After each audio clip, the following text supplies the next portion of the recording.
All right, well, I'm pleased to introduce to you John Bonsall. John is going to give a presentation on the business ethics of Walter Russell, something I don't think, to my knowledge, anyone has ever done a presentation on, but of course I could be wrong, because there are many generations of presenters that have gone back a long way.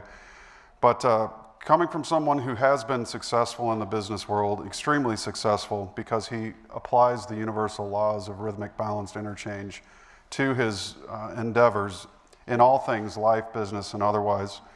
John Bonsall is a devoted lifetime student of the University of Science and Philosophy, member of the first Age of Character Club in Newark, Delaware. He lived at the Palace during the years of 1976 and 1977. He is a graduate of the University of Frostburg, Western Maryland. He is also certified in the theory of biological ionization. He currently resides in the heart of the Shenandoah Valley and was previously employed by Blue Green Corps, a national vacation club providing dream vacations. He had won numerous #1 titles with Blue Green regionally and nationally.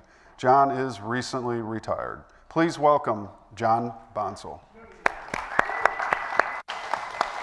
Thank you, Matthew. Hello, everybody. Hello. Good to see you. Fantastic. Matt wanted me to ask the question, or actually he wanted to offer something. Whoever, the first to identify the lady in the painting to the left here, would receive a free God will at the end of the conference. Leo, when do we get to offer that information? You can do it right now. I say that's Leo Russell. I've always wondered who she was standing on. All right. Now, Richard, you probably already have a God will, but we'll make sure you get an extra copy to hand out to somebody. If there's anybody here who doesn't have a God will, you can have it. There you go. Anyway, guys, ethics in business in the new era. Ethics is not anything new in business, right? But I don't know that there is a new era of business. Business is business. And it's kind of tough to speak on something that is related to all of us. This is an international type thing. This is a universal principle. This is what we are. This is who we are.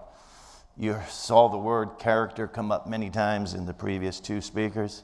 And isn't it interesting how there's this universal theme in what we're doing and what this message is? There is no separation. It's all just one thing.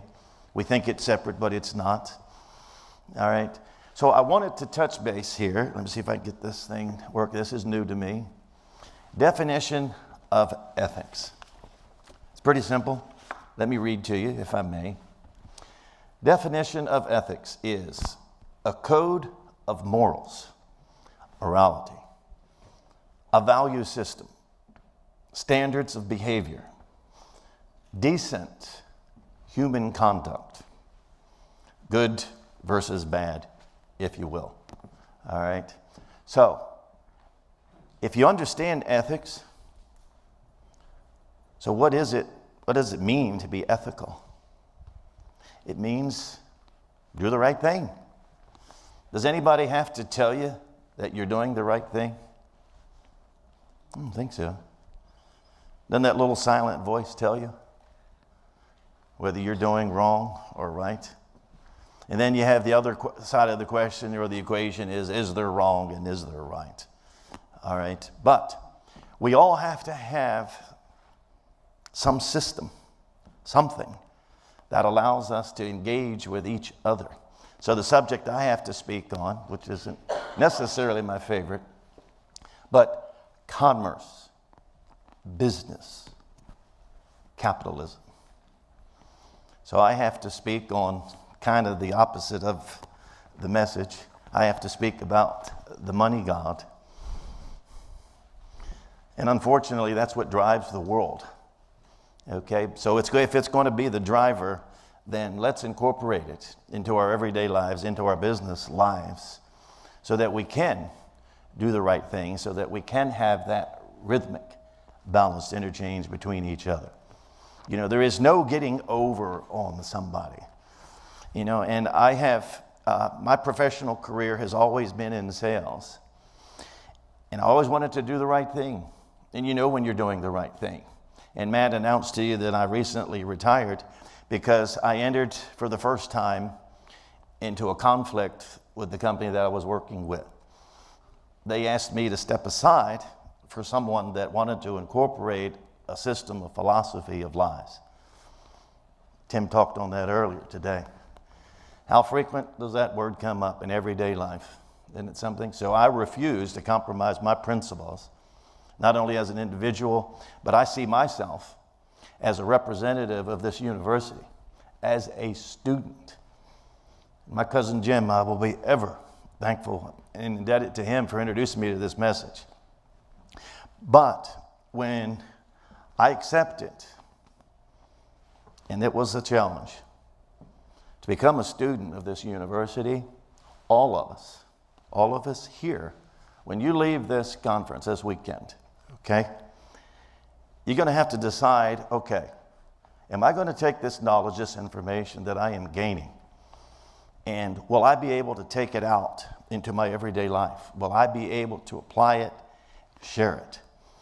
We were listening to Dr. Russell on the way home, one of his CDs. And of course, I'm in sales, and that's going to be the subject, or was. And he was saying how you just can't go out. Isn't it ironic, the first impulse that we have when we discover our inner selves, that we want to go out and share with our closest friends and our family and work associates. And how's that work out for you? I mean, I don't know what the count is that we have here, but here's how I see it. This is the nucleus of this message. And you'll see later on as I go through the pictures here, we'll go down and we'll go through the Twilight Club, and you'll see the various stages as it unfolded. And here we are. This is the 9th stage, if you will, of the Twilight Club.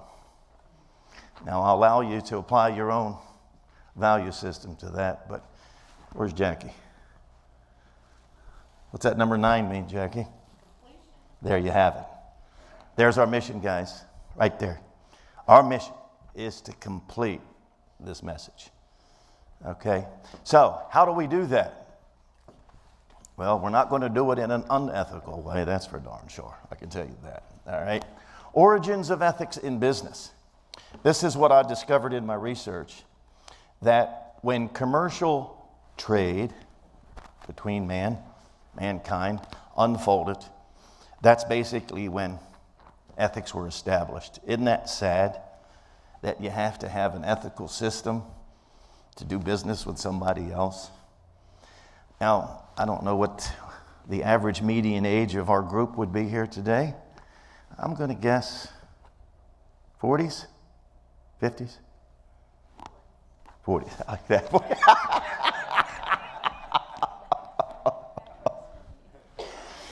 50s. Okay, very good. All right. But where does ethics start? Starts with you, right? Starts with the self. Now I'm going to jump ahead, if I may. I'm going to try to jump ahead here to a couple screens. You just bear with me, even though we do have a sequence here, but I want to bring up a particular. Here we go.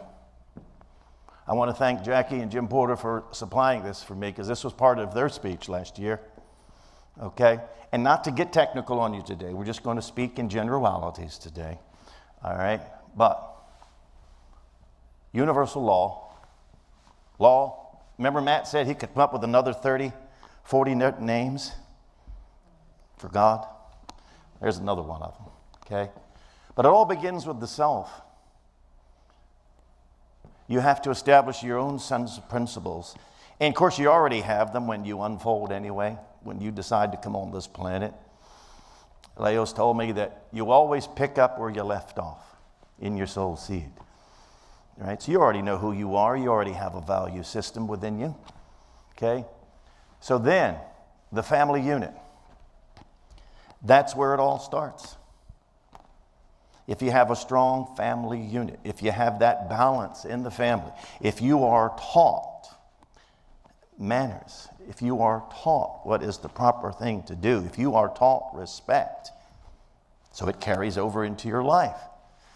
So then from family, I would like to so community that's pretty broad, right?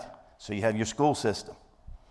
So if the school system is in contrast to the values that you have given to your children, then I guess you don't mainstream your kids, right? If they're not upholding the same principles that you have. So then you take it out to the community. And from the community, you have the workplace. So I don't know if you've ever thought of why there are certain people in certain parts of the country. You ever heard the term that water seeks its own level? That's because there are like-minded and like-thinking people there. Okay? So that's what you want to find, and that's our greatest challenge as Russell students. Is to seek out those of like mind. But you just can't go out and you can't go push it, you can't shove it on somebody. But we do have a responsibility that when you find a seeker of light, when they go like that, that's when you start. Then you reach out. You pull them up. Okay? You guide them. Sow the seed one at a time. All right? And then, humanity is one. Hopefully that is the ultimate goal, to get all of humanity on the same page, that we have an ethical system. But how sad is it that we have to have laws on the books to govern ourselves because we can't trust ourselves. We can't trust each other. Caveat emptor, let the buyer beware. How sad is that for me to try to sell you a product, whatever it is, that you have to be on guard that I'm trying to rip you off. Isn't that sad? Instead of getting excited about the product, what it can do and how it can enhance your life and your lifestyle and how it can benefit others, first thing you got to worry about is, geez, am I going to get ripped off if I do something? But that's where we are. That's where we've been. Guys, ethics in business, it's not anything new. You think man's been ripping off man for a while? Long time. Long time. I'm going to back up here a little bit now, guys, if you'll bear with me.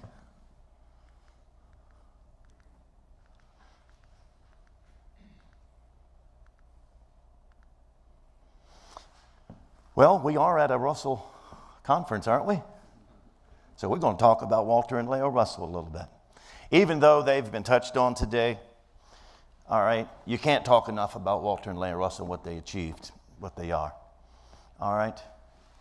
All of our lives we have been prepared for just one purpose and have the know of it from the ages of 7 and 3, respectfully. Now, those of you that know me and know the inner circle of the palace and the old guys, like Richard standing here.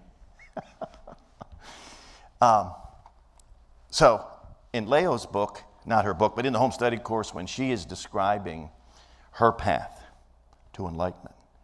Now think about this statement, how wonderful it is.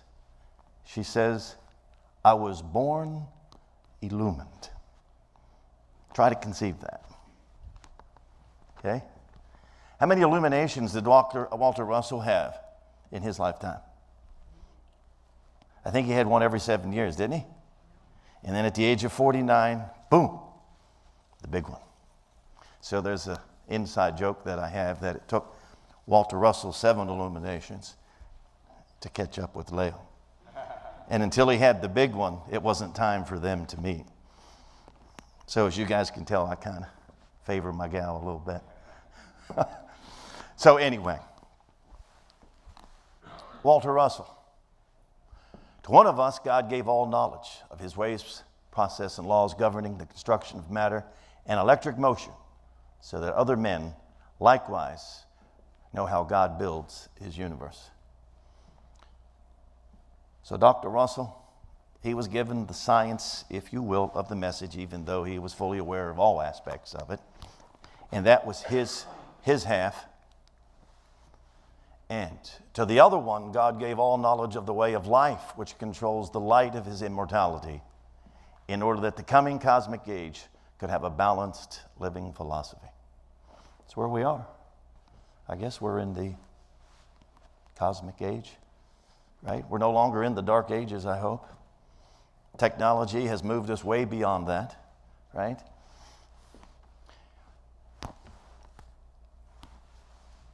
Now, the purpose of ethics in business. I'm going to go back here. Right? I'll just read a sentence to you here. The purpose of ethics in business is to achieve a value system that is fair and balanced for both provider and purchaser. So we don't need to have big, elaborate conversation on business and what has to happen in business and how it takes place and so on. But what was the key word in that statement? Thank you. Balanced. Because if it's not balanced, guys, then you're going to have to do it all over. Tim mentioned about making mistakes.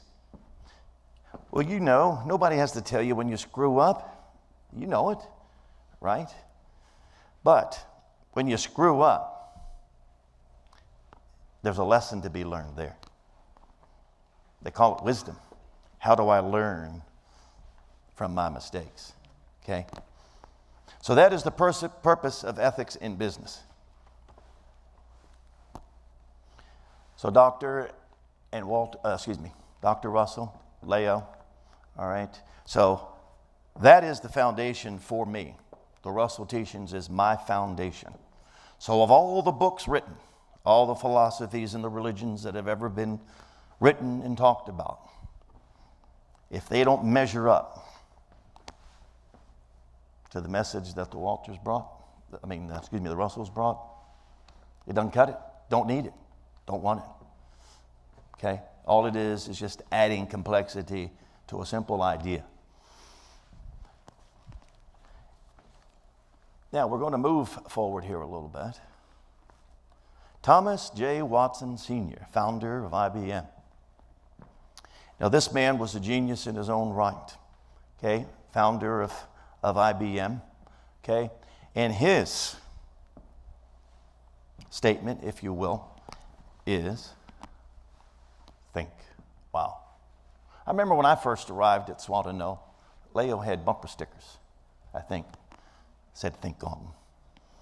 All right? But that was Thomas Watson's dream for his company.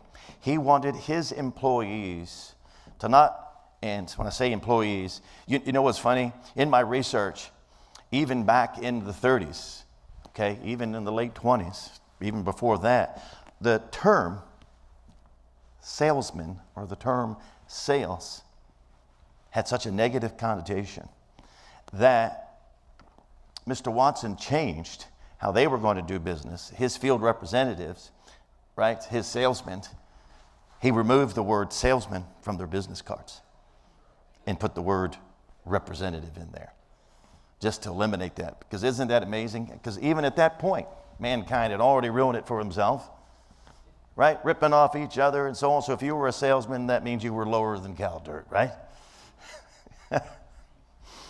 And that's our perception, because that's what history gave us.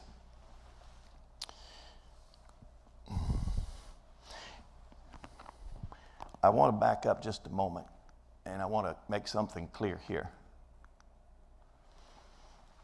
When the term cosmic conscious illuminate is used, now we throw it out all the time, right?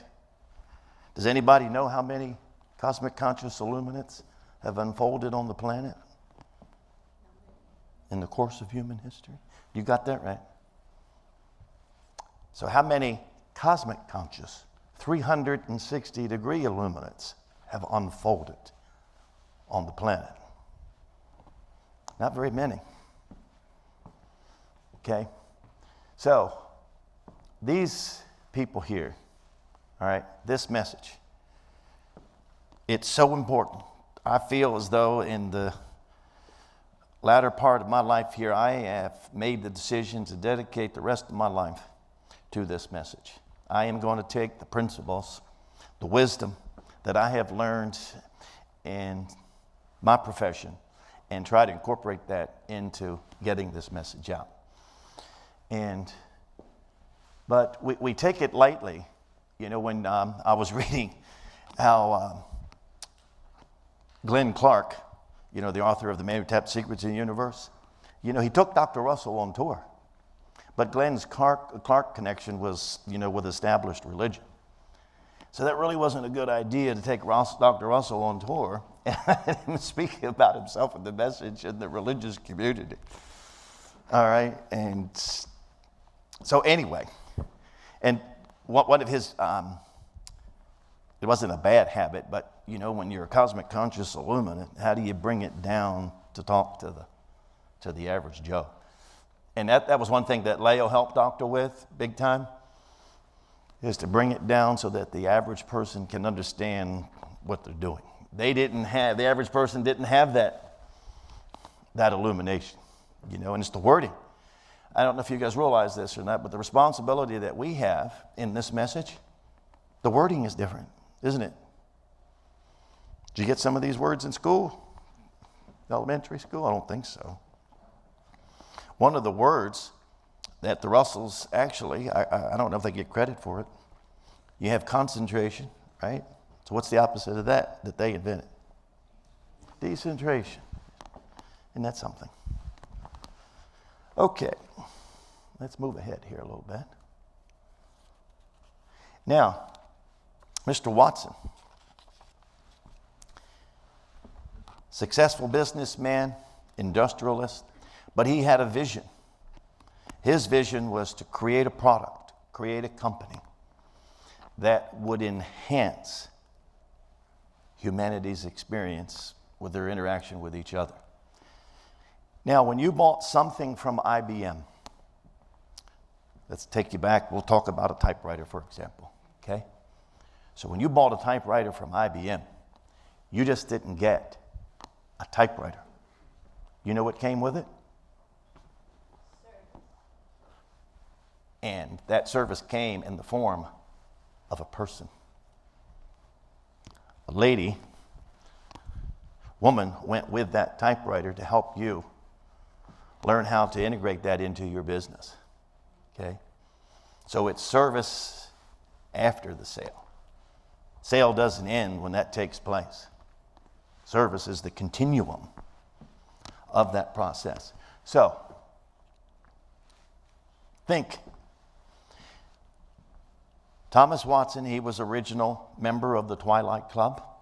Him, Dr. Russell, and you saw some earlier charts, and I'm going to bring up the Twilight Club chart here in just a moment to let you guys see the progression of the necessity for the culture of the world declining. And that's the only reason that the Twilight Club came into being, because there was a need for it. So we are falling into the abyss. It's big time.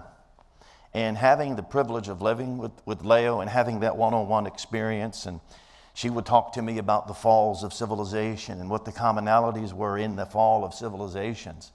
And to be able to just stand here today and tell you that in my lifetime, I can see that fall. Guys, we're sliding really, really fast. So that's the responsibility we have as students.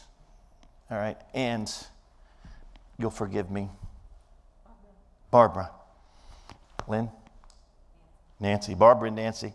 Met them yesterday. It's wonderful.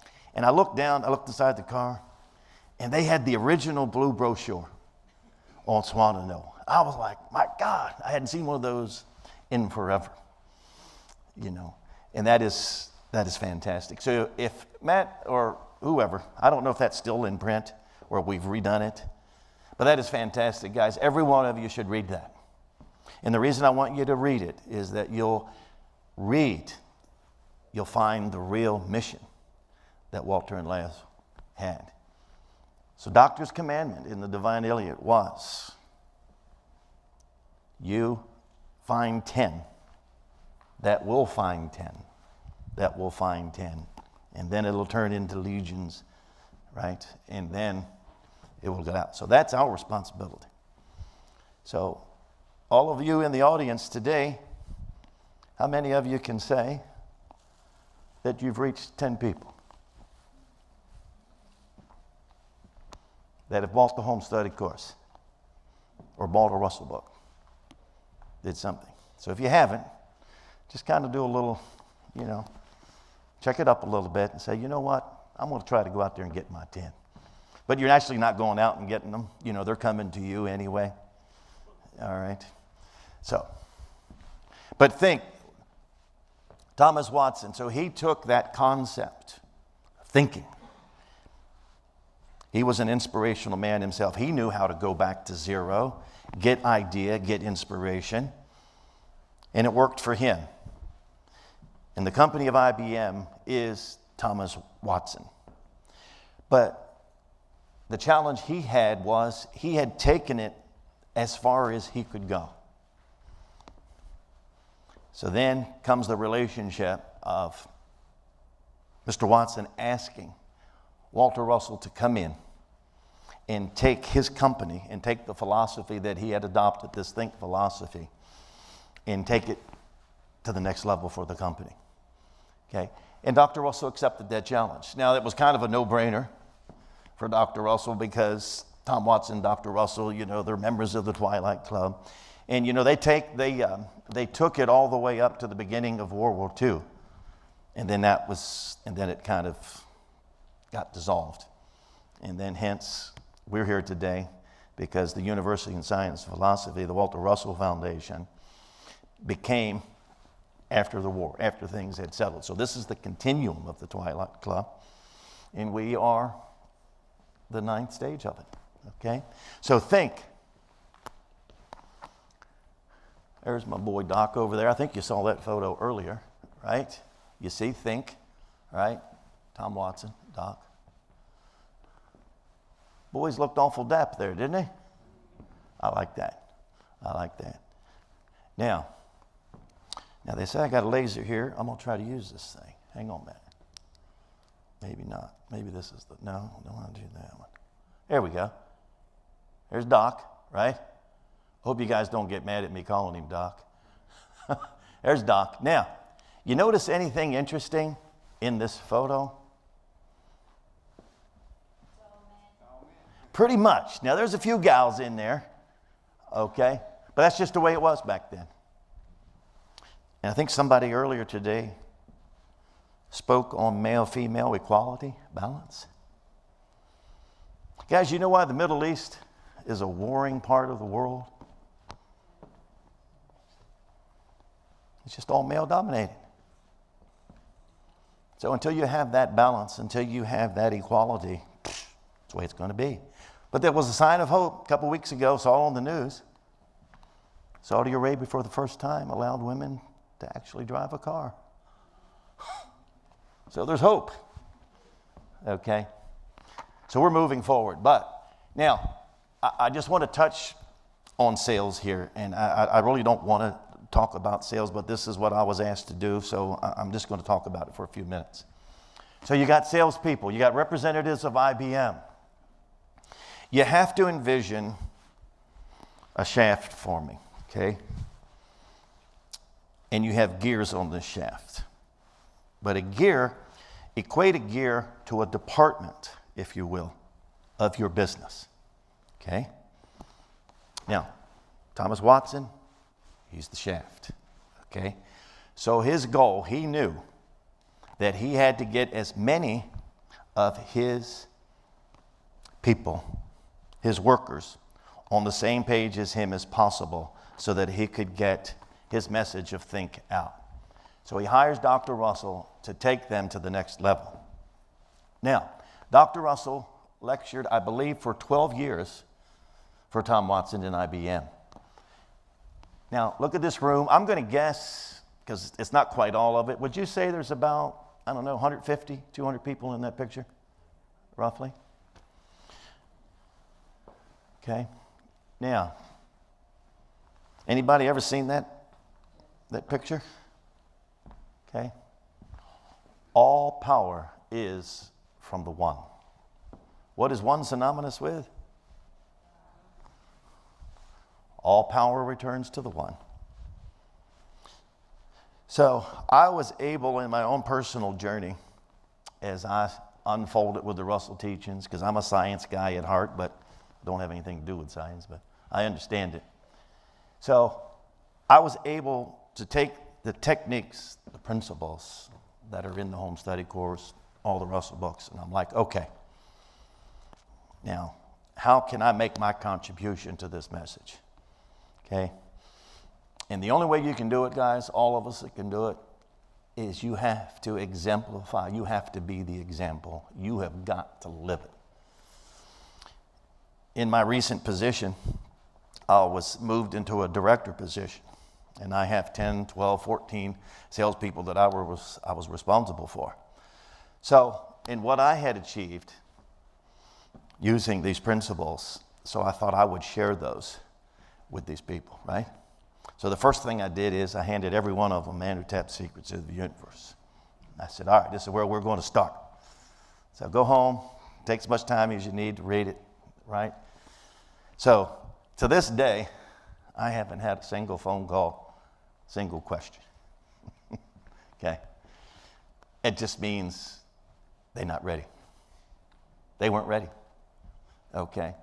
And my friend out here from Oklahoma, where is he? There he is.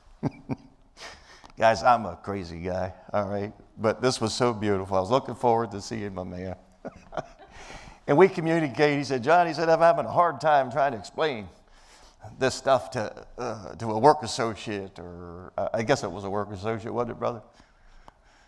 And I said, look, man, if he's giving you that kind of resistance, I said, just take some wisdom from Jesus and cast not your pearls before swine. So I come in the front door, get a cup of coffee. He walks over to me, and he goes like this. And he does these words.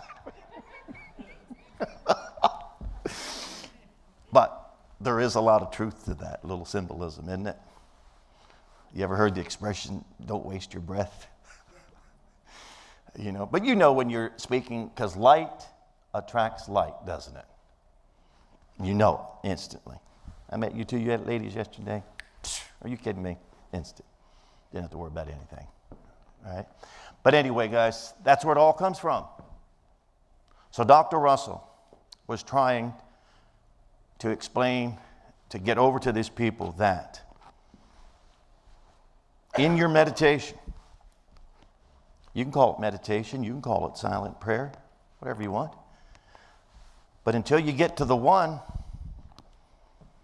haven't gone anywhere yet, because that's where it all is. Whew. Now, we're not going to get into this one, okay? But here's what I want to share with you. So when you're going over to source, okay? I'm sorry, I didn't mean to block this. But I just wanted to touch on the word inhalation, okay? Now, this is not scientifically how it happens, but I'm just using it as a demonstration. So you're going over, you're in that silence. You ever heard the expression, ask and you shall receive? Last year I spoke on thoughts, okay? The average human being has 50 to 70,000 fleeting thoughts a day. So of those 50,000 that you're going to have today, how many of those were you able to go grasp and hold and let them manifest for you for the goals that you have set for yourself? So that inhalation process, that's you going over and asking for that which you want, whatever it is. You think the universal one cares what you ask for? No. Why does the universal one care? Doesn't need to. He's the source of all things. So all thought that ever has been, that ever will be, right there. Zero. There's no new thought. There's no new ideas. You think it is. You think you've discovered something new. You didn't discover anything new. It's already there. It just became new to you. Now, you see the exhalation part here? I hope this is right. Maybe I'm not doing it. But Now that's you going and go get an idea, right? You conceived an idea. So how can I better myself? How can I better what I do?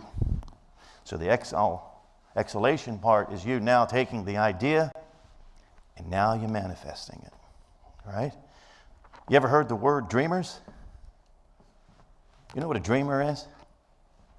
Man, they go over here a lot. You know where they end up? Right back to zero.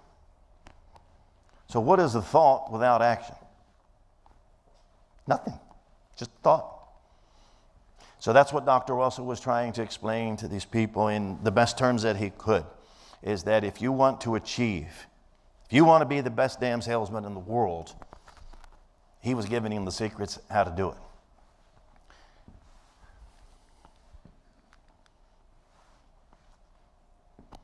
I just want you to focus on the bottom word, complexity. You see over to the left? The one force of the universe is the energy of thinking mind. There is no other energy. The most powerful thing in the universe is a thought. You can have, we can manifest anything we want. Now, do I have a science person in the audience? When two people of like minds get together, how much has their potential increased? Thank you. I know that voice too. Yes. Now think about it. Let's go back to the people in the room. Okay. Now this is not all of IBM. This is a sampling. You can't even conceive the math.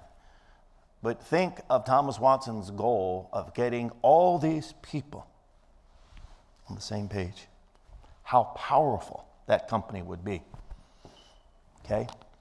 Now, here's what Walter Russell, and it just kind of blew my mind because I experienced it firsthand, in my business and in my profession.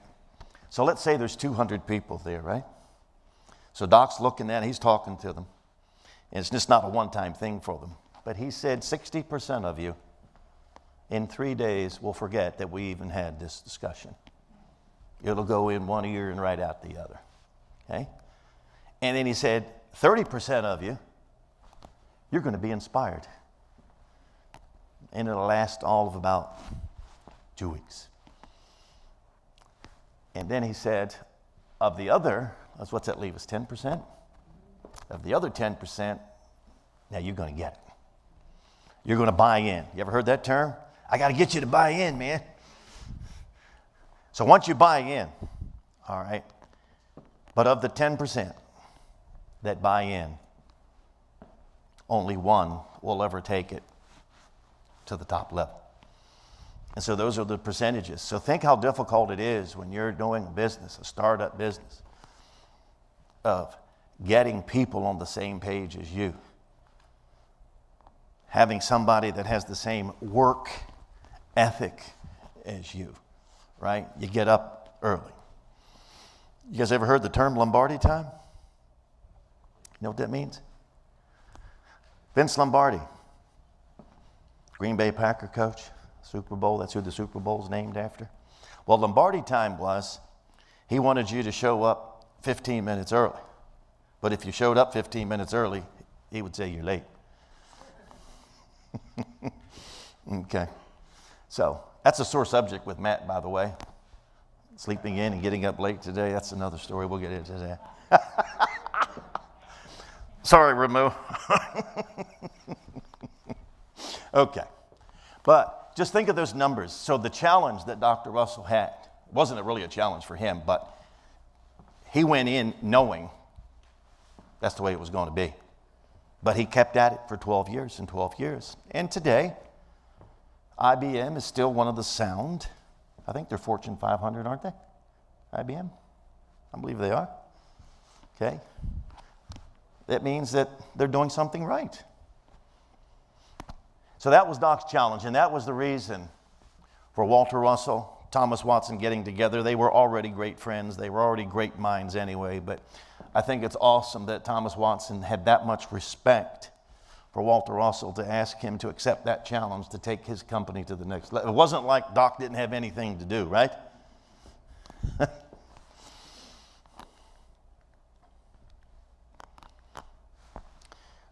Remember we were talking about the Twilight Club?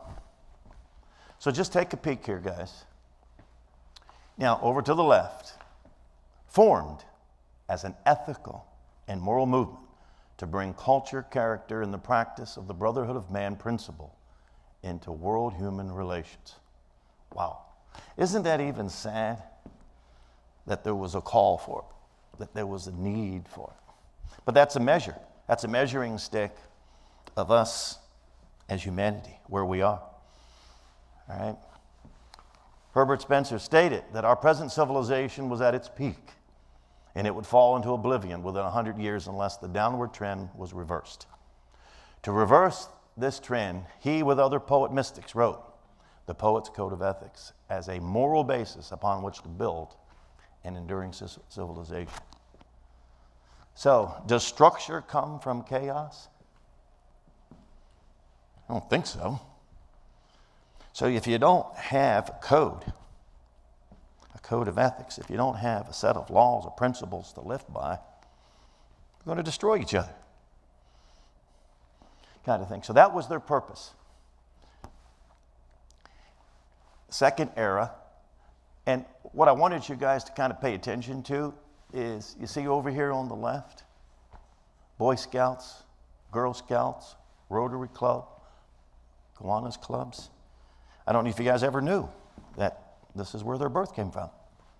These great minds getting people of like minds together and say, hey. And one of the conditions to be a member of the Twilight Club was this.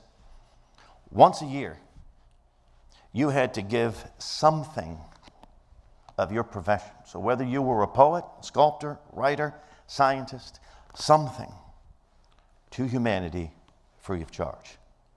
And I think that was just a simple lesson in humility for everyone to know where they are and that they weren't above giving something back to humanity. All right? You think Louis Tiffany? Gosh, I'm so bad with names, but who was our previous speaker? Where are you? Forgive me. I'm horrible with names. I'm a number person. I should have put a number on you. But you know how she was kind of doing the timeline and the tie-ins? You see Louis Tiffany there? Bottom left. You know that he himself was commissioned by the Dooleys to do that beautiful window. And his signature is in the bottom left-hand corner, not somebody else that did the window for him. Okay? Man, wouldn't you like to have been in a Louis Tiffany studio for a while? To see all that beauty unfold? You talk about a perfectionist. Read a story on Louis Tiffany one time. I mean, this man dressed impeccably. And back in those days, I think they, an established man had a cane, right? You had the top hat, whatever. He comes into work, and there's a fellow working on, I don't know if it was a window shade, whatever it might have been. He looks at it, takes his cane, goes, smashes it, breaks it, says start over. You don't have it right, okay? So that's what idea is. And you have to pardon me here because I want to reference something that I had written on idea. And this was Dr. Russell's thing here. Bear with me just one moment.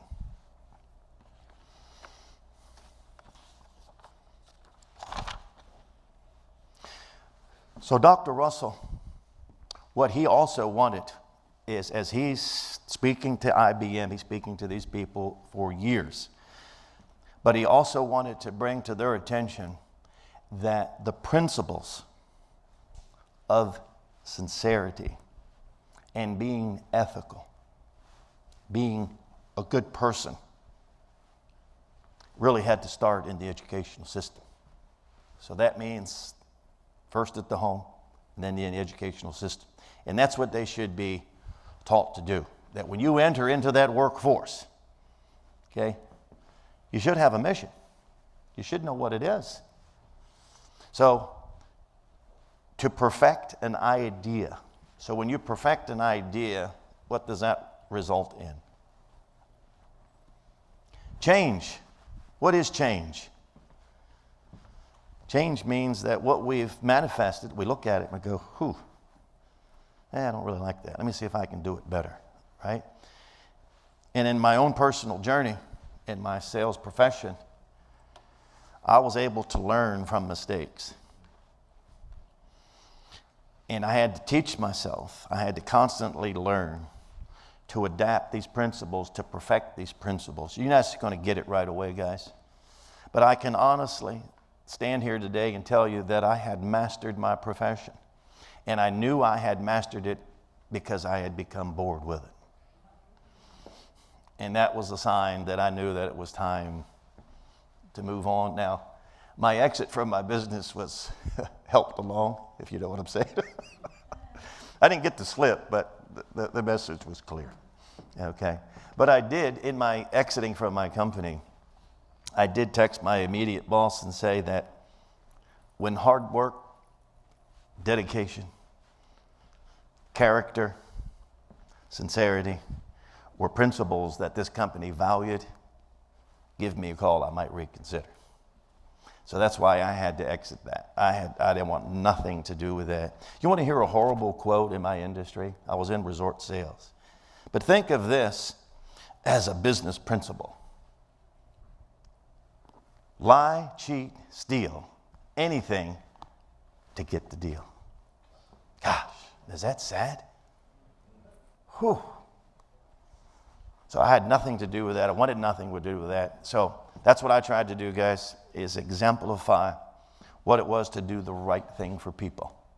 Not trying to go in and rip somebody off. So in my silent prayer, in sales, it wasn't asking for my Creator that I could sell something, that I could make money tomorrow, make this sale, that, right? But it was, God, put in front of me tomorrow someone that needs what it is that I have within, that I can provide a service to them. That was my goal. It wasn't necessarily what the financial reward would be, but what can I do to help that family in front of me? And it is so sad, guys, for me to reflect what happened on a daily basis. My associates, they basically walked away with nothing after spending an hour or 2 hours with owners that we have. I was in the resort business. And for me, it was wonderful because people's life stories, they were magnificent to hear people's journeys through life and what they experienced and so on, and the commonalities that you would have. And then I would hear about destinations, and I would write them down and put them in my briefcase. Gosh, man, I need to get to that place. It sounds wonderful. So, but for me, it was what I could receive. I'm giving, yes, I'm guiding, but I was also, you have to be a good receiver, guys, as well as a good giver. Have you ever thought about that? Now, I got a couple minutes here, guys, so here's how I'm going to finish. Matt, he asked me to give some just everyday, down-to-earth examples that we all could relate to in regard, how can we kind of see this ethical thing? So I just want to give you a quick story, personal story. I have a little gentleman's farm, and I made the mistake of putting my damn iPhone in my pocket. I'm on the tractor, I'm mowing, right? Go in the house, I'm going to call my girlfriend. It's like, damn, where's my phone? So I couldn't find it, but I knew I had lost it out in the field somewhere. And then I think my girlfriend visits. I said, Carol, I lost my phone. All right, let's call it. I'm like, great idea. We call it. I said, let's wait till dark, and I'll see that light out in the field somewhere, and I'll just go get it. No light. Anyway, so I go to work. Now, my associates, now you guys all know what tech geeks are, right? Those are the computer guys. Yes, thank you. You guys know how to do this stuff. So I go in, and they said, John, well, look, he said, man, we can find your phone. I said, how are you going to do that? He said, well, we're going to do the iCloud thing. I said, all right, do whatever you got to do. So I got to give him my information. He goes in. Next thing I know, damn, there's Google Earth right there. There's my place. I'm like, man, how'd you do this? Right? And believe it or not, there was a beacon that I could see, a little green couple circles going like this. And that was my phone. I said, oh my God, man. I said, and this is like, a day later, I'm thinking my phone's going to die any minute. I said, thanks, man. I said, I know exactly where that is. So I go out the next day, go home, look for, I couldn't find it. So anyway, I finally found my phone a couple of days later. They had to do it twice, and I was just mistaking where it was. So I find it, and I'm a big sunrise, sunset person. I'm a big beauty guy. I live for it. Have you guys ever thought of how a sunrise and a sunset takes place simultaneously every second on this planet, ever since its inception? Isn't that a beautiful thought? So I know they only have so many of those left to capture. So those photos were important in my phone. So I go to Verizon, who is my provider for my cell phone. And it was a company store, I guess that's what they call it, where they have service people that can actually help you with your phone. So I go in, of course, you know how they got the iPads on their arm, and you're right there, but they don't look at you. They look into the thing. So anyway, I explained my situation to this lovely young lady, and she was oblivious to what I was telling her. I said, I was hoping you guys could retrieve my data, on this phone. She goes, oh, we don't do that here. I said, what do you mean you don't do it here? I said, you're a corporate store, right? You guys service phones. You fix it. Oh, we don't do that here. So anyway, all that she was interested in was selling me a phone. She could care less about my situation, how important it was to retrieve that data, those photographs on my phone. So I knew what I was up against. So the lady disappears, comes out with a new phone. She sets the phone on the counter. Then she disappears again.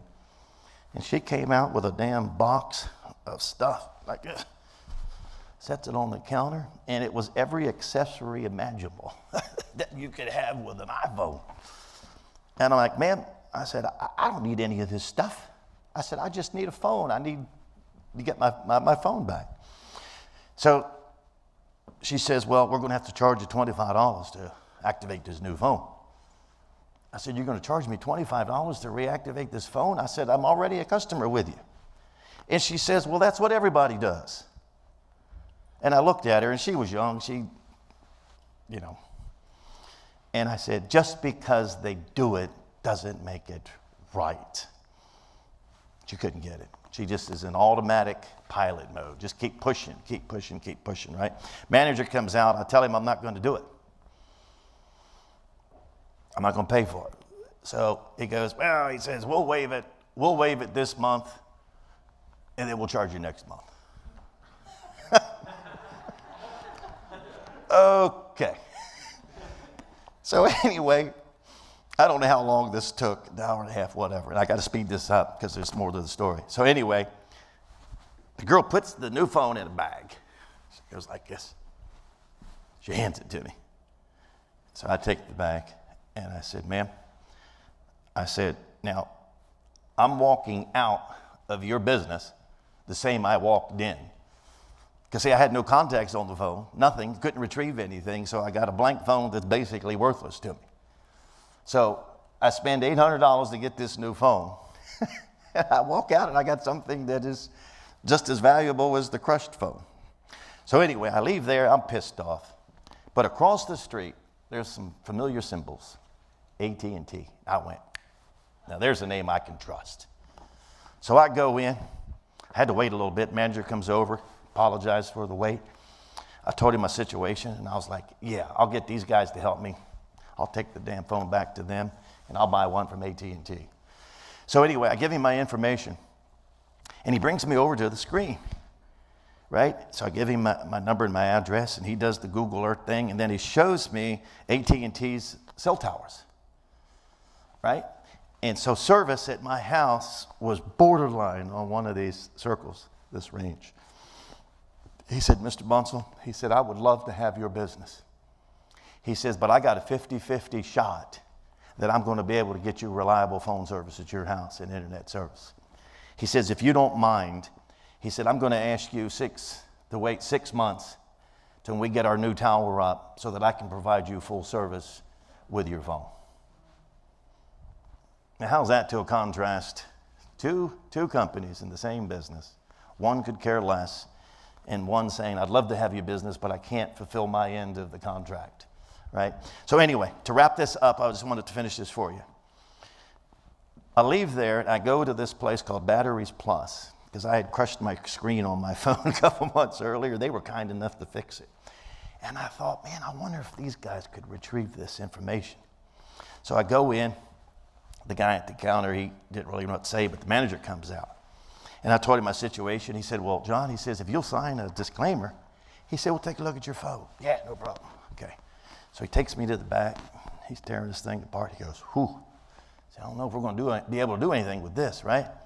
So he puts a new screen in because mine was crushed. It would come up and go off, come up and go off. Then he gets a new battery. Puts that in. Now, we're half hour into this. He said, John, he said, I just called my wife right before you came in. He says, I'm supposed to be on my way to dinner. But where's my tech guy? You know how you guys are, you're passionate. He looked at me and he said, John, don't worry about it. He says, it's personal now. He said, we're going to get this. So another person comes from wherever, right? So we need a hotspot. Okay, so that guy, I don't know what the hell he did. So his phone's now the hotspot, right? Long story short, they were able to go regenerate my phone, go to the cloud, and upload or download. I don't know what they were doing, but he said, John, this is going to take a couple hours. He said, give us a call later tonight, and we'll let you know that it was all complete. So, but isn't that interesting? Batteries Plus had nothing to do with my cell phone purchase. Didn't have a thing in it. But those people went out of their way. The guy inconvenienced himself and his family to extend service to me because he realized how important it was for me to get my phone back to retrieve that information. So I will be indebted to that store. So anytime I ever need anything that related to what there is in that store, guess what? They get in my business. I can tell you that. So I want to conclude on a photo for you. See the different generations of Twilight Club guys? All right, 7th, 8th. Now that's just me saying that we're the 9th. That's our mission, okay? So all the technology in the world, all the internet stuff, how sad is it that our government sucks up all the technology and the inventions in the country? And what's the one purpose they use it for? War. Thank you. How sad is it? How sad is that? Sucks. So as far as we have gone technologically, and you know, in my first visit with Leo, she was talking about, you know, I don't even know what was in back in 1976, but anyway, right? But look where we are today. The internet has brought the world together, right? And all the information, the technology, and how sad is it that 3/4 of the budget of the United States has to be spent on military to keep us free. But my point, what I'm trying to make is the technology, the advancement of technology is, you know, it's 15 years ahead. The government, they get it all, and they use it for destructive purposes. How wonderful would it be for every nation on this planet that spends that kind of money in defense of, fear of, you know, they're going to lose something, right? And how that technology. So that's why, where's my man Darren? That's why I'm counting on you. You my man. But anyway, guys, this is self-explanatory, right? If we, as humanity, do not catch up with technology and what it's capable of doing, it's going to destroy ourselves. So anyway, I think I'm out of time. I don't know if I can take any questions or not, or if they'll allow me to take any questions. So I don't know if you have any questions for me, but I thank you for your time. I thank the university for the privilege. And I'll see that you get that, God will, Richard.